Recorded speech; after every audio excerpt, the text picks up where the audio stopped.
was sorry for his actions on January 6th and claims he thought he was taking part in some type of revolution, like the 1789 storming of the Bastille in France.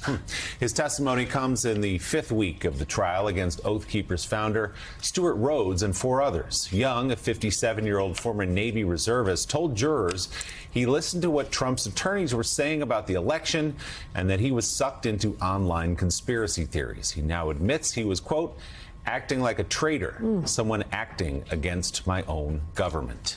Joining us now from outside of the federal courthouse in Washington, NBC News Justice reporter Ryan Riley.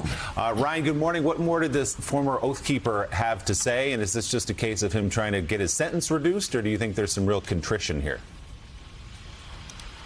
It's part of it, but I think, he was pretty emotional when he talked about why he took the guilty plea. And obviously he said that he was trying to, hoping that the government would take that into consideration when it came time for his sentencing. His testimony was very beneficial to the prosecution because I think it sort of explained the mindset that a lot of these Oath Keepers had about what was happening on January 6th. Because, what we haven't seen in this trial is a ton of evidence of pre-planning in terms of we're going to enter the U.S. Capitol. But essentially what Graydon Young was explaining was that was sort of the obvious outcome of what they were doing, that they were there because they didn't think that protests were enough, that they were going to work and they were going to do whatever they could. So when the crowd surged and when people went inside the Capitol, he sort of took advantage of that opportunity and joined that stack that was entering into the U.S. Capitol on January 6th. And, we've heard from another Oath Keeper as well, another man from Florida who was talking about how he was ready to die to keep Trump in office. So, and, said goodbye to his family. And the government has presented all of these